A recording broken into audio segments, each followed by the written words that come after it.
Uma luz é tudo na vida, meu filho. Justo. Então, bem-vindo a todos ao nosso quadro de domingo. Pense comigo, pense avançado. Nós, nesse domingão de chuva, Oh, coisa boa.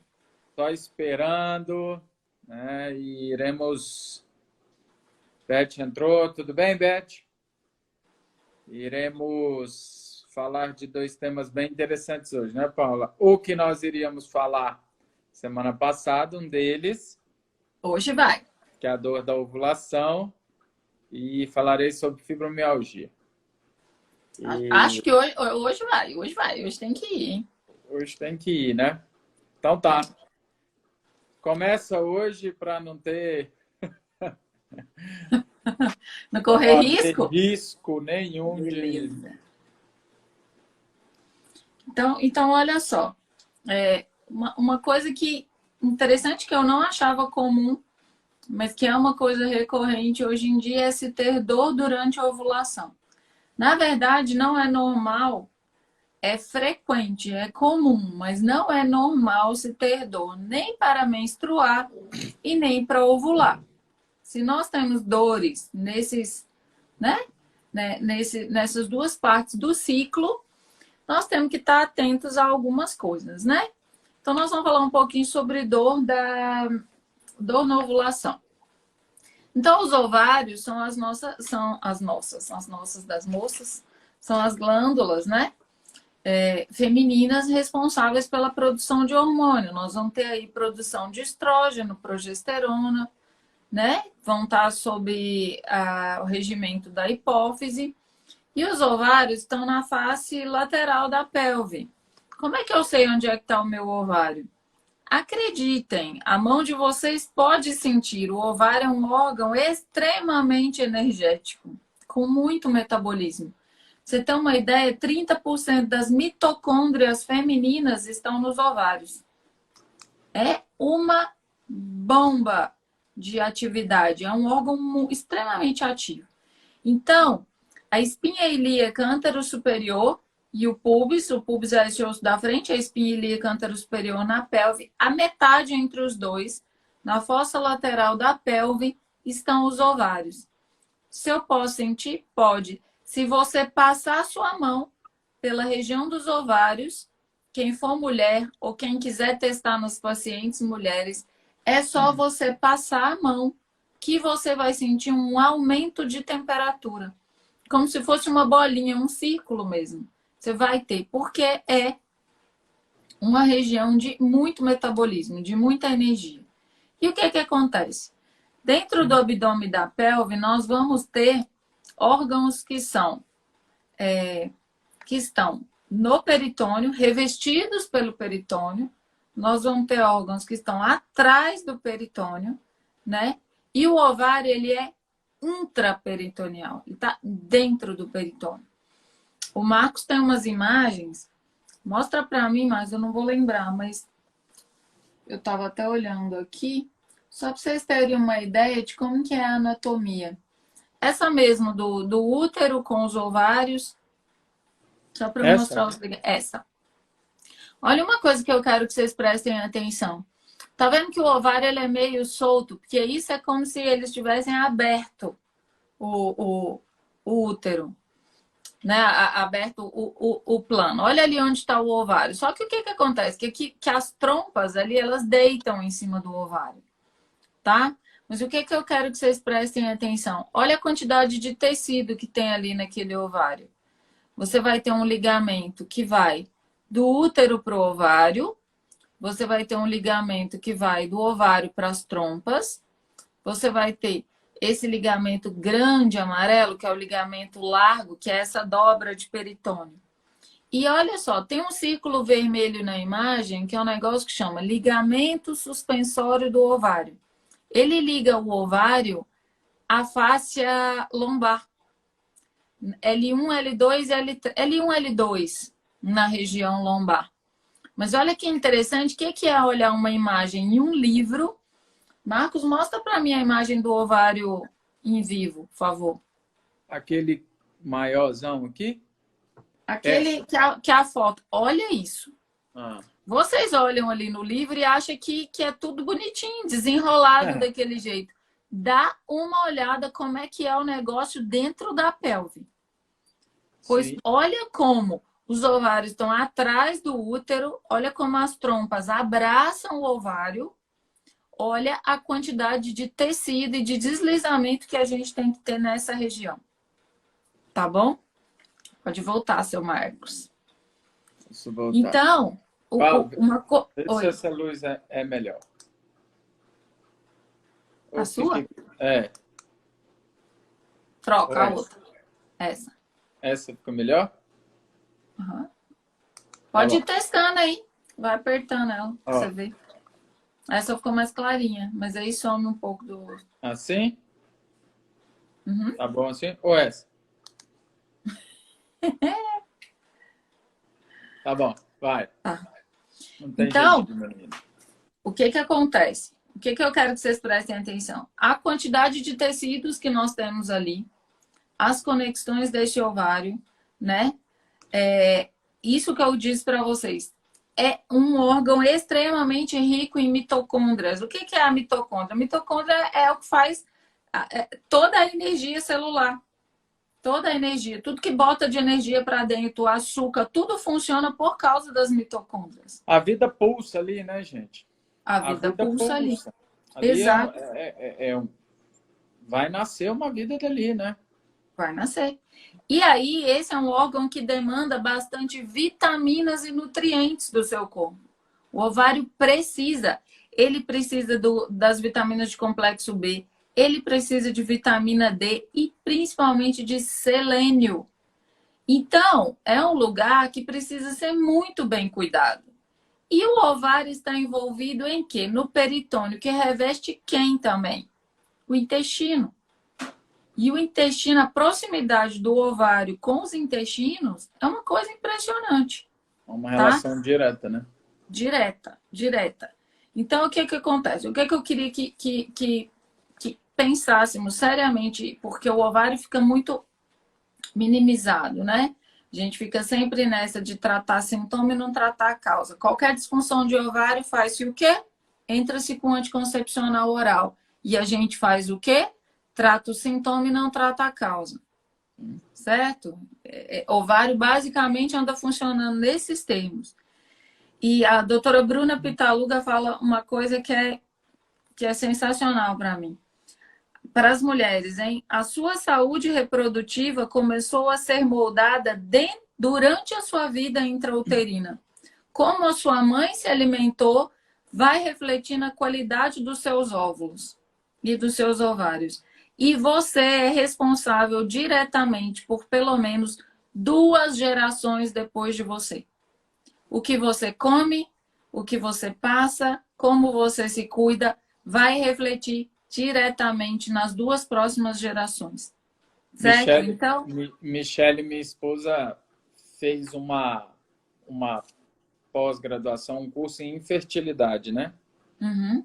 Esse que você falou da questão alimentar é tão importante que elas falam que a geração de inférteis ainda vai chegar. Ou seja, hoje já existe muitas mulheres com essa dificuldade, porque se você olha ali na pelve, a falta de mobilidade gera uma piora na vascularização. Um tecido mal vascularizado, ele é mal nutrido.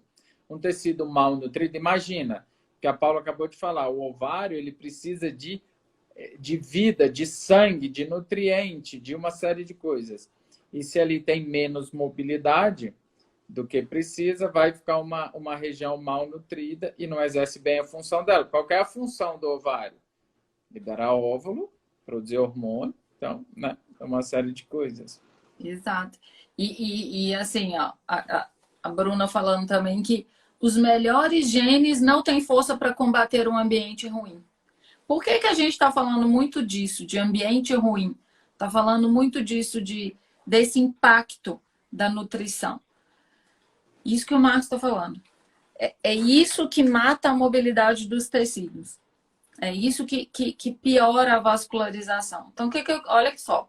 Você tem o ovário e a trompa faz isso aqui, ó. Você tem as fímbrias. O ovário está assim, ó, suspenso pela trompa, certo? A trompa, para que o óvulo passe com facilidade e chegue até o útero, vai lá e tira líquido peritoneal para fazer esse deslizamento. Como é que está esse líquido peritoneal? Se a gente tem uma alimentação rica em açúcar, industrializado, glúten, leite, não tem como. E é aí que eu quero falar com vocês da dor da ovulação. Vocês sabem por que que dói? Porque o ovário está dentro do peritônio. O óvulo tem que furar o peritônio, passar pelo peritônio para chegar até a trompa. Se é um peritônio que está inflamado, quando esse óvulo passa, qual é o sintoma? Dor. Sim. Dor. Então, a dor da Porque é ovulação... muito inervado o peritônio. Muito inervado. Muito. O intestino, não. O ovário, não. Mas o peritônio, sim. Então, quando esse óvulo tem que furar, atravessar esse peritônio, é quando você tem a dor da ovulação. Certo? E qual é uma outra imagem, uma outra referência? Essa, para mim, é o ponto-chave, tá? Atravessar o peritônio. E um peritônio que não está bem, um peritônio que está inflamado, é ele que vai criar aquele inchaço, aquele estufamento, aquela dor. E é uma dor importante. Eu já tive dor da ovulação. Eu tomei anticoncepcional oral aos 7 anos. Quando eu deixei de tomar, que o meu corpo voltou a funcionar, eu tinha uma dor para ovular, que era um negócio maluco. Uma dor que irradiava pela minha coxa e até o meu joelho, que é essa dor referida da ovulação. É uma dor em queimação, ela vai em região interna do joelho, certo? Coxa, você pode ter dor lombar. E aí, por que eu tenho dor lombar? Lembra, você tem um ligamento que chama ligamento suspensório do ovário, que está e ele carrega a veia, a artéria e os nervos do ovário. E isso sai da lombar. Então, a gente pode ter dor lombar acompanhada da dor para ovulação. Qual é a outra forma de ter dor da ovulação? Marcos, mostra para nós aí o ligamento de Clayer, por favor. Mostrou ou ficou alto? Ficou um pouquinho alto.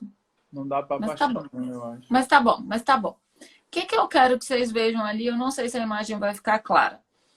O ovário direito tem uma conexão direta facial com o seco.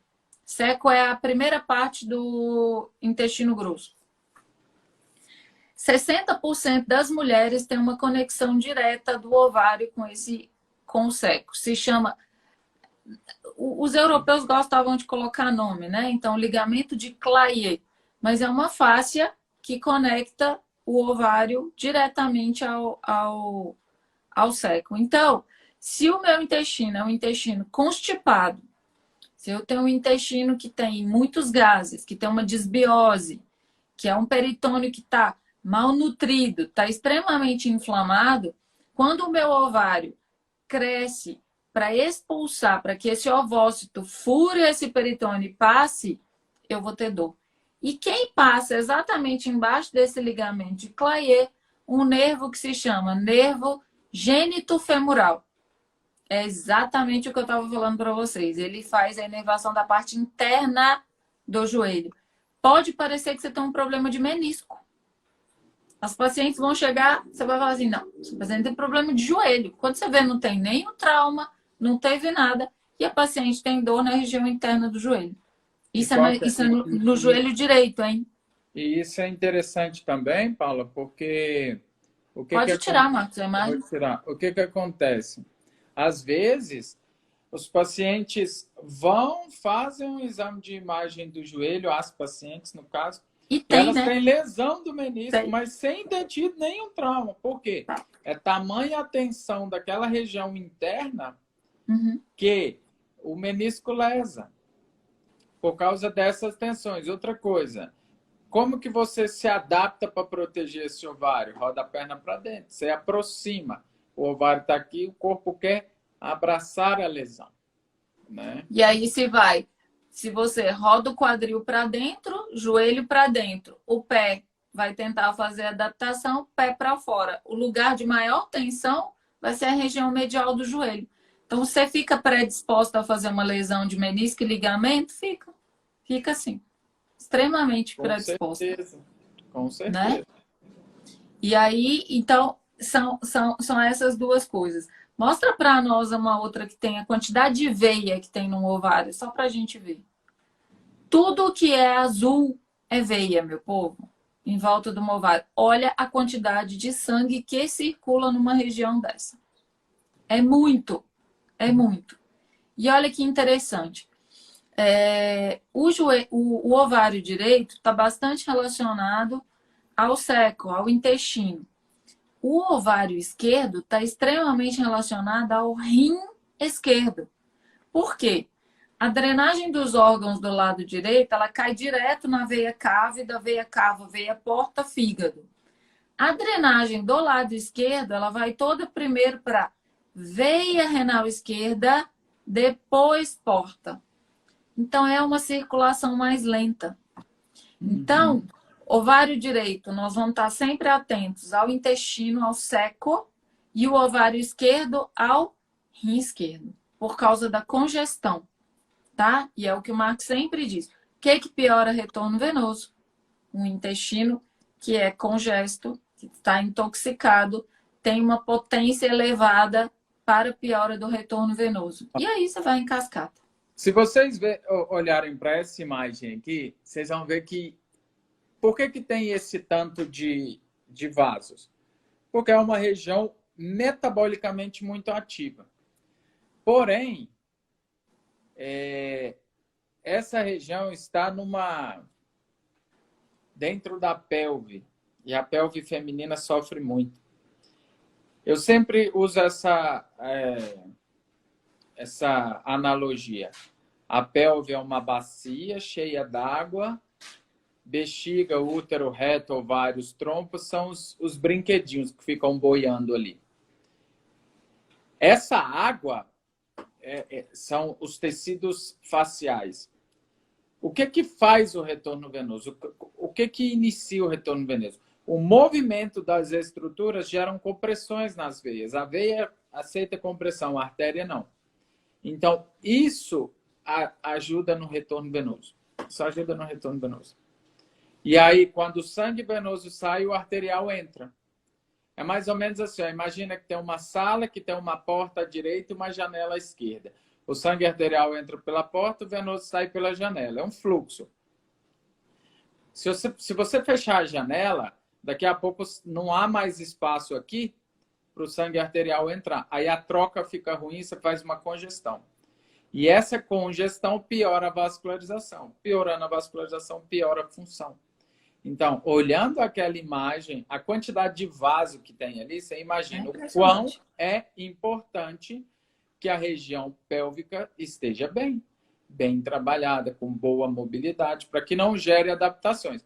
Agora, olhando para aquele tanto de vaso ali, em tamanho e estrutura, você acha que o corpo não protegerá essa área? Impossível, não. O corpo protegerá. É mais importante para o corpo. É mais importante para o corpo se reproduzir. Exato. E aí vocês pensam como o corpo é inteligente e nós negligenciamos a inteligência do corpo. Por quê? Se dali vai sair, depende a reprodução da espécie, e o corpo faz de tudo para proteger, o que é que as donas dos ovários estão fazendo com seus ovários. Certo? Porque eu digo uma coisa a vocês. As coisas fazem mal para os homens, mas para as mulheres fazem muito mais mal, vocês podem ter certeza. Um homem beber cerveja é uma coisa, uma mulher beber cerveja é outra. Um homem fumar é uma coisa, uma mulher fumar é outra completamente diferente. Certo? Então, assim, eu digo a vocês por experiência própria.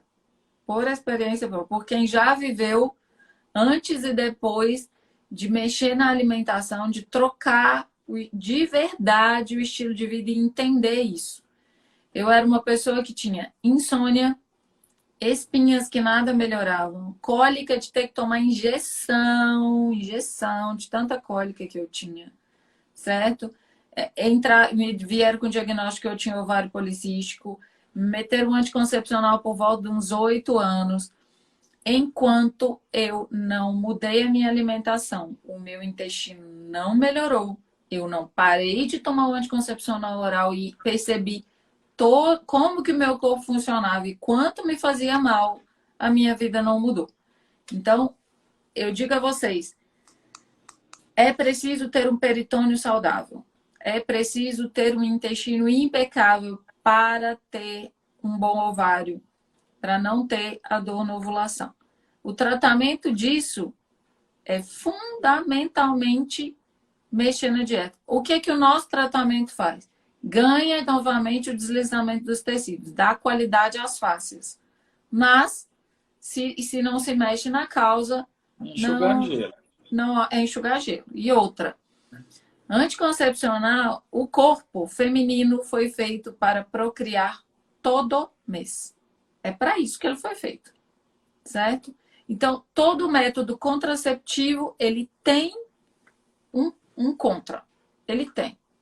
Porque o normal é procriar, certo? Mas o anticoncepcional oral, de verdade, é a pior escolha que você pode fazer. As meninas com 12 anos que tem que estar lá em cima, 12, 13, 14, que os hormônios têm que estar lá em cima, mandam um anticoncepcional oral, o corpo fala, para tudo, estamos na menopausa. Sim.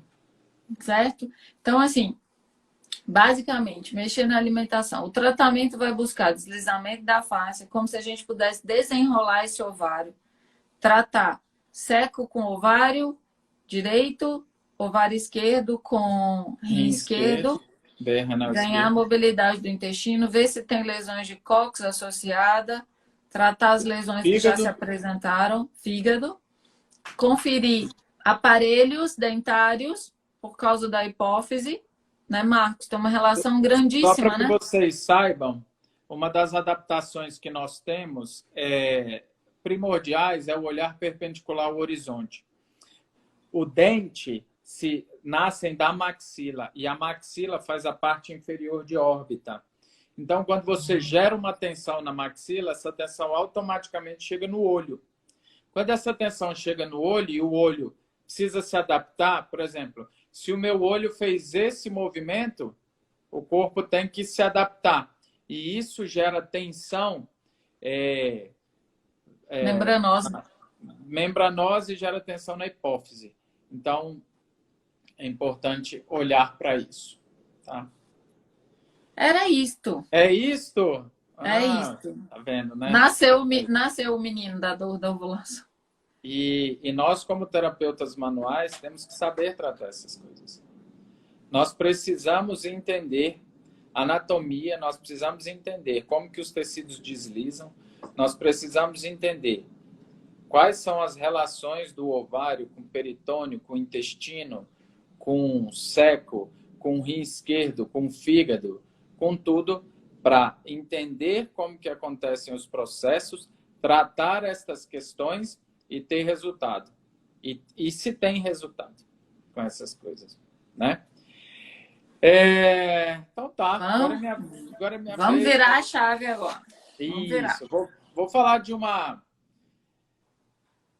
de algo que acontece frequentemente no consultório, que são pacientes com diagnóstico de fibromialgia.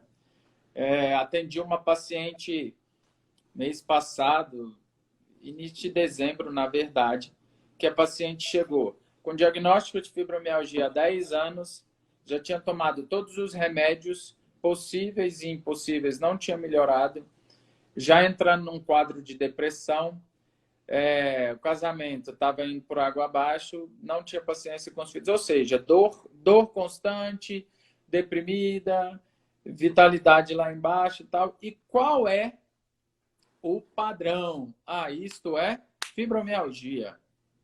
Só que eu e Paula trabalhamos com a fibromialgia de um jeito que foge um pouco. Por quê? Porque a fibromialgia não é um diagnóstico. A fibromialgia, digamos assim, imagine um momento da vida. Você entra, você está fibromialgico e você deixa de ser fibromialgico.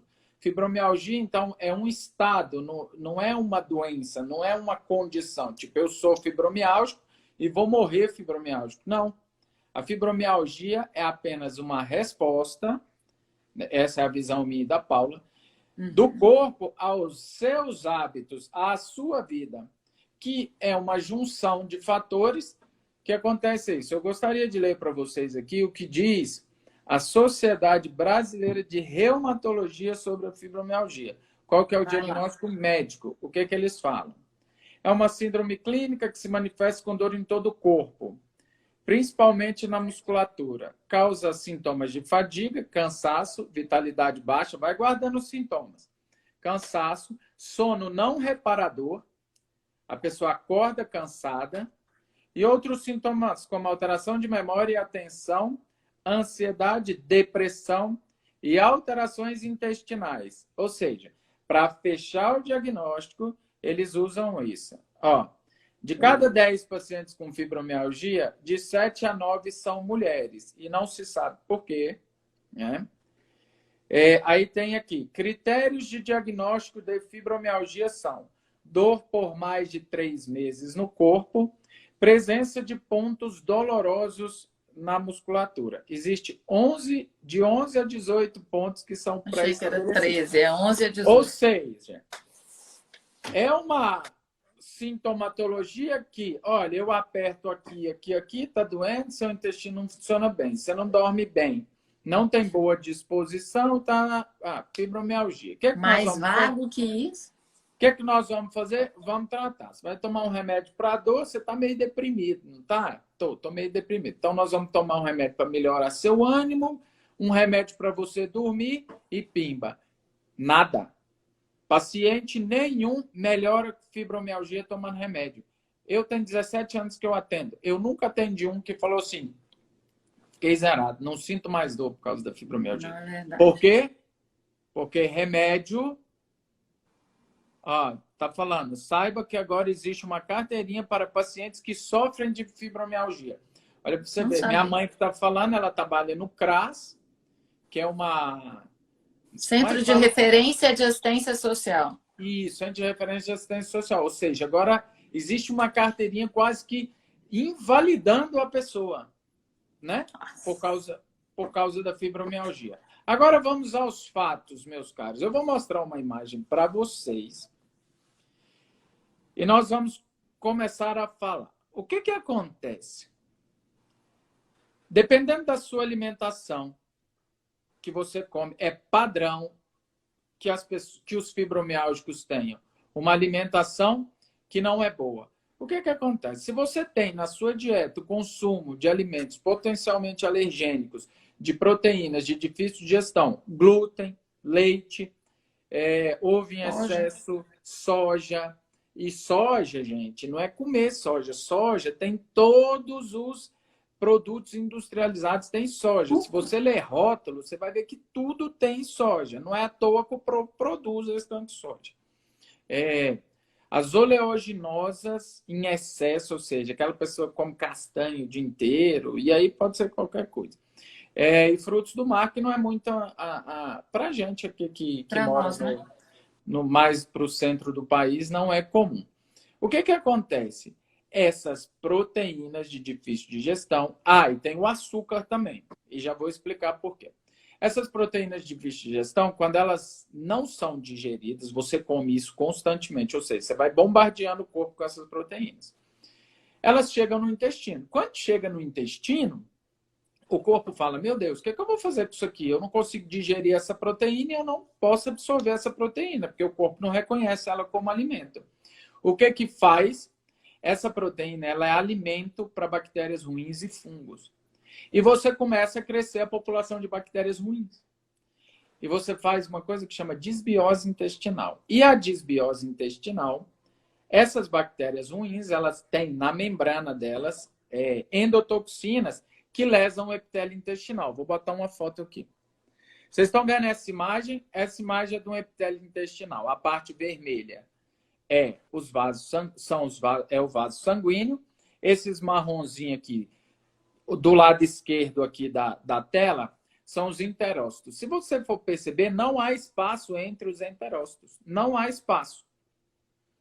E isso é o quê? Isso é uma proteção do intestino. Todas aquelas coisas que chegam lá do intestino e não devem entrar, elas são eliminadas pelas fezes. Porém, isso que eu falei com vocês, das proteínas liberarem endotoxina, a endotoxina lesa o epitélio intestinal e abre o espaço. Isso é que é a tal da permeabilidade intestinal. Aí acontecem duas coisas. Primeiro, há uma lesão tecidual, tá? De concordar que abriu. Como que o corpo repara tecido?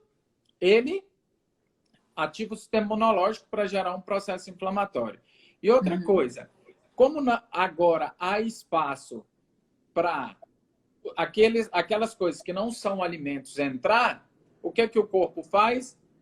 A hora que esses alimentos caem na corrente sanguínea, o corpo fala assim, negativo, isso não é alimento. E aí ele ataca e gera uma ação imunológica para os alimentos. Isso mantido por anos a fio, o que que você faz? Você gera uma inflamação de baixo grau. É como se você estivesse constantemente inflamado, constantemente inflamado.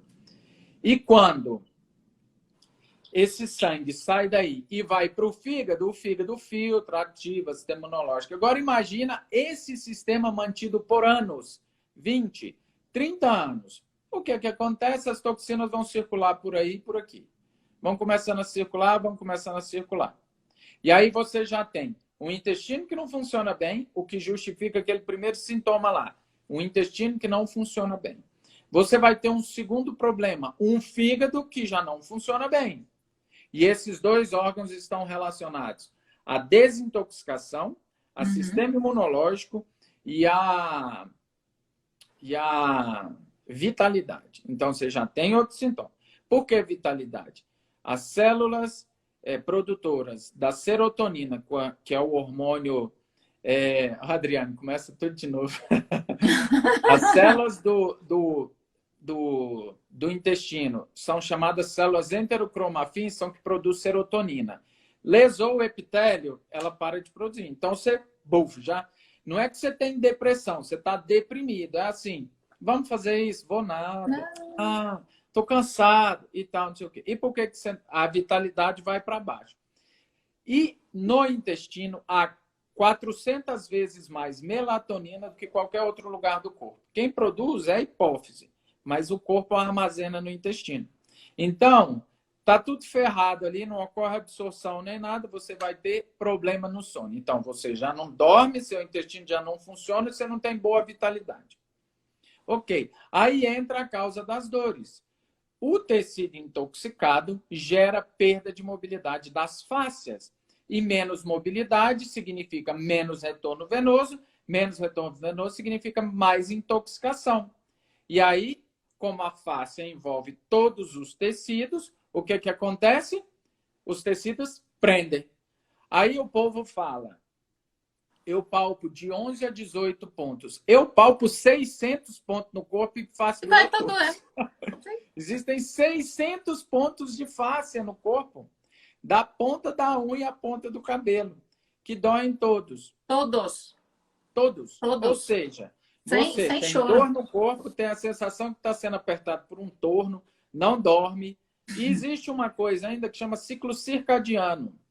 A medicina chinesa fala muito disso. O que é o ciclo circadiano? A Michelle está falando. Para melhorar só com dieta anti-inflamatória, recompor o microbiota intestinal e a boa sessão de terapia manual. Só assim. Eita. O que acontece? Existe ainda uma outra coisa que chama ciclo circadiano.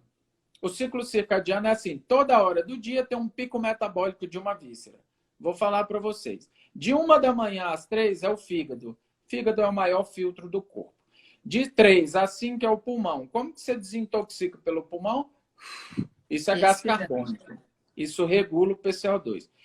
E de 5 às 7 da manhã, o intestino. Então, na madrugada, em vez da pessoa dormir, ela corre uma maratona. Ela acorda o tempo todo. O corpo está pulsando de tanta toxina que tem ali.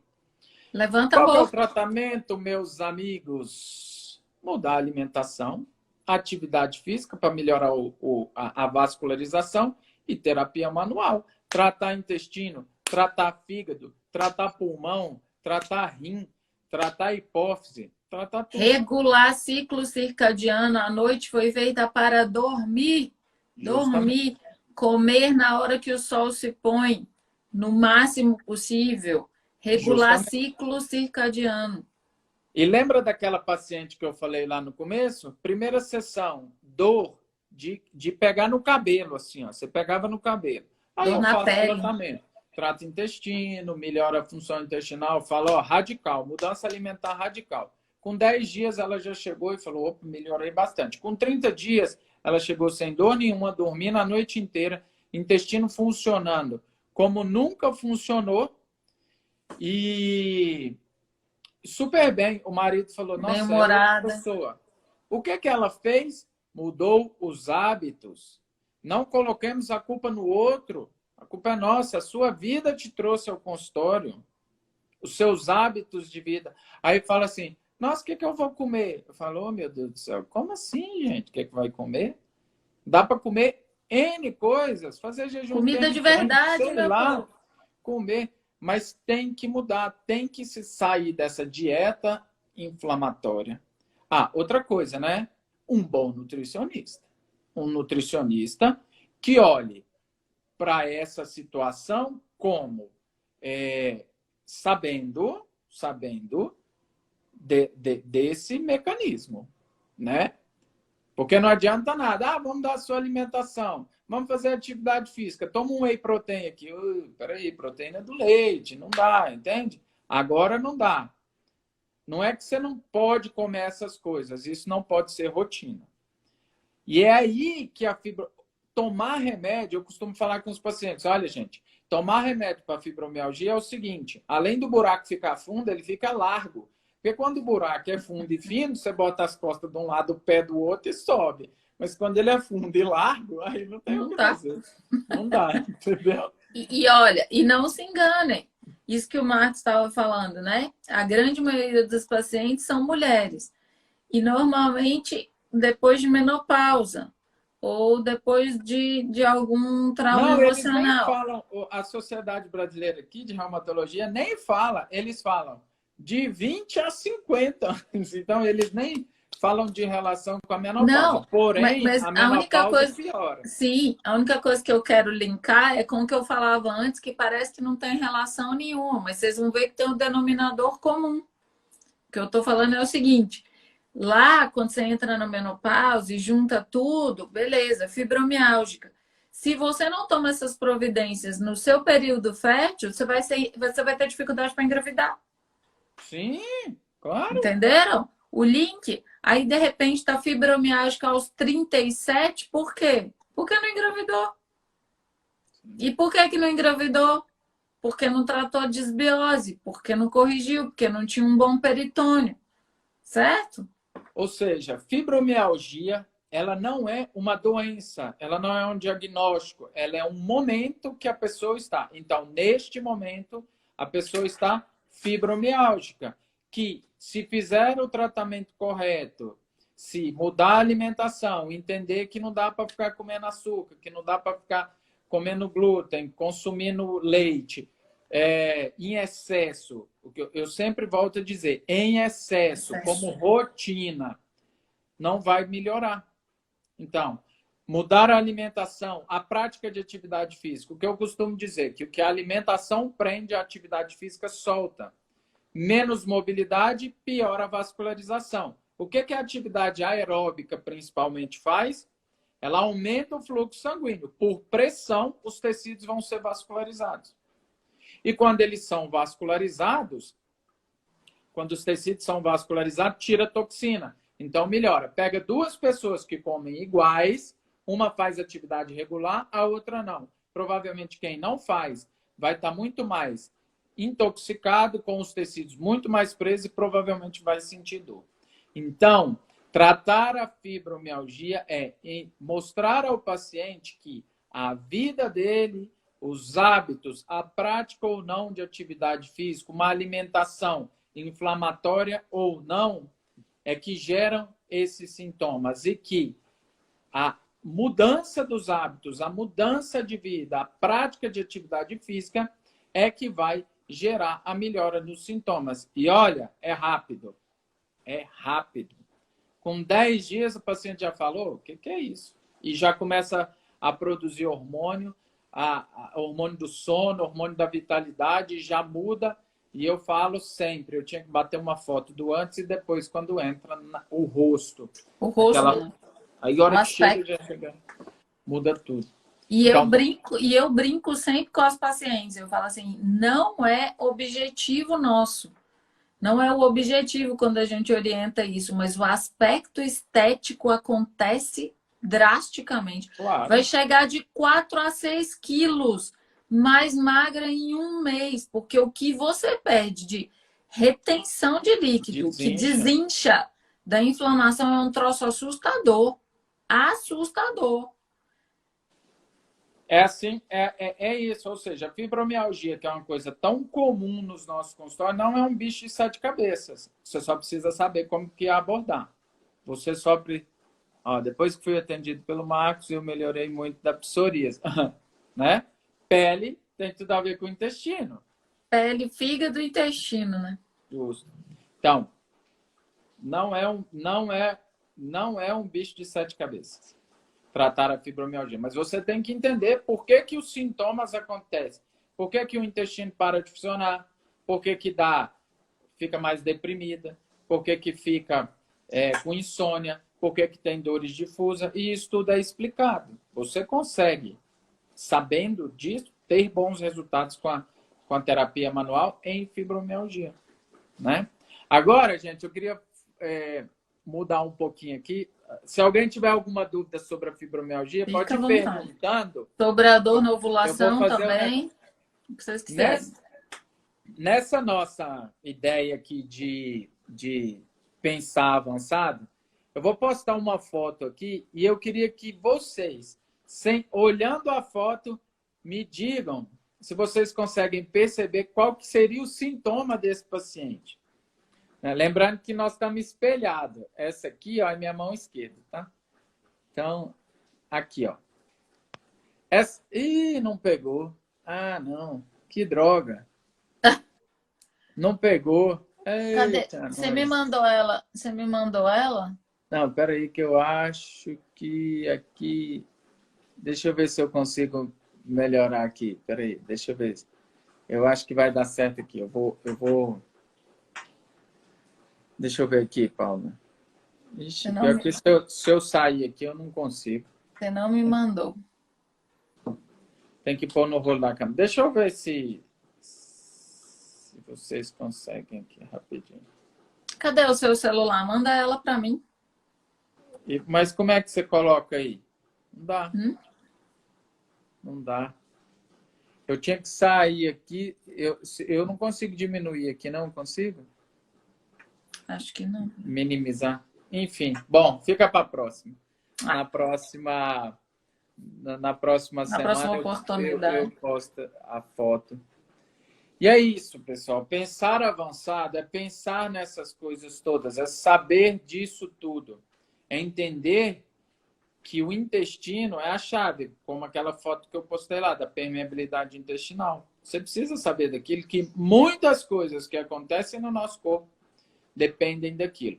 E quando você sabe isso, você também consegue entender que nós precisamos trabalhar em conjunto, principalmente com o nutricionista. Ter um bom nutricionista para o quê? Se acontece uma desbiose, existe mais bactérias ruins do que boas. O que o nutricionista vai fazer? Equilibrar a microbiota intestinal. E é necessário equilibrar, porque é necessário mudar a alimentação, é necessário suplementar, é necessário uma série de coisas junto com o nosso tratamento. E nós, como terapeutas manuais, devemos fazer o quê? Devemos tratar bem o intestino, tratar bem o fígado, tratar bem a hipófise, tratar bem o pulmão. Tudo que desintoxica. O que é que nós temos que fazer? Temos que potencializar a desintoxicação Uhum. desse corpo. E automaticamente as coisas vão melhorando. E melhoram, hein? E eu digo a quem está aqui conosco, que é paciente, que eu digo sempre, eu digo que assim, uma vez que você ouviu, não tem como desouvir. Vocês têm essa informação. Quem já foi nosso paciente não vai deixar de ouvir isso. Então, você toma uma decisão a partir daí, de continuar vivendo, de continuar com esse sintoma, ignorando isso. E a quem está aqui, que é profissional, pode ter certeza que 10 a 15 minutos você tem que sentar e falar com o seu paciente e explicar. E ele mesmo vai unir os pontos e vai dizer: faz sentido. E a partir daí, você vai trabalhar o corpo e aí é que vai mesmo acontecer toda a mudança. Porque o paciente chega... Viu a pergunta do Malcolm aí? Que a Paula fez para livrar das dores na ovulação. O que tem que se fazer para não ter mais dor na ovulação? Isso, tudo que a gente disse é importantíssimo. Cuidar da nutrição do ovário, certo? Então, industrializados, açúcar, o ovário odeia açúcar. Você vê que paciente que tem mesmo o ovário policístico tem resistência à insulina. Então, o glúten, o leite, os industrializados, tudo isso que a gente falou. Ter um intestino que funciona. É imprescindível corrigir a desbiose, imprescindível. Para melhorar o ovário, a mulher tem que mudar ciclo circadiano. Não tem como, tem que mudar. Tem que ter horário de dormir, tem que ter horário de treinar, tem que ter isso, tem que corrigir. O ovário depende muito disso. E temos que saber como é que anda a mobilidade da pelve. Se já teve queda sobre o cóccix, interfere bastante. Cirurgias, cesáreas, abdominoplastias. Quero dizer a vocês que, na minha experiência do Marco, as lipoaspirações afetam bastante. A apendicectomia, principalmente do ovário direito. Que eu digo a vocês que tensão no peritônio, como o óvulo tem que furar o peritônio, você vai ter as dores. As lipoaspirações criam muita tensão em rim. Aí vocês lembram, né? Afeta o rim, afeta o ovário, tá? Então, para tratar as dores na ovulação, basicamente tem que partir por aí, Malcolm. Tem que trabalhar e olhar tudo. Checar toda a parte ligamentar, que vai até a pelve, que vai até a lombar. E ganhar o deslizamento e fazer a correção da causa, que normalmente vai ser a desbiose intestinal. Vocês veem que roda. Vai no mesmo lugar, né? Entender isso é fundamental para ter resultado. Entender isso e repassar essas informações para o paciente. Permitir que o paciente entenda e que o paciente tome posse dessas informações e possa fazer a mudança. Na verdade, só o paciente pode mudar. E isso é uma escolha que o paciente faz. Você mostra para ele, olha, você precisa fazer isso, isso, isso. Isso é uma escolha, depende de você. E acreditem, gente, depende muito, muito, muito disso. Muito dessa mudança de hábito, mudança alimentar, senão não dá resultado. Nós falamos de duas coisas hoje, dor na ovulação e fibromialgia. E as duas têm praticamente causas muito semelhantes.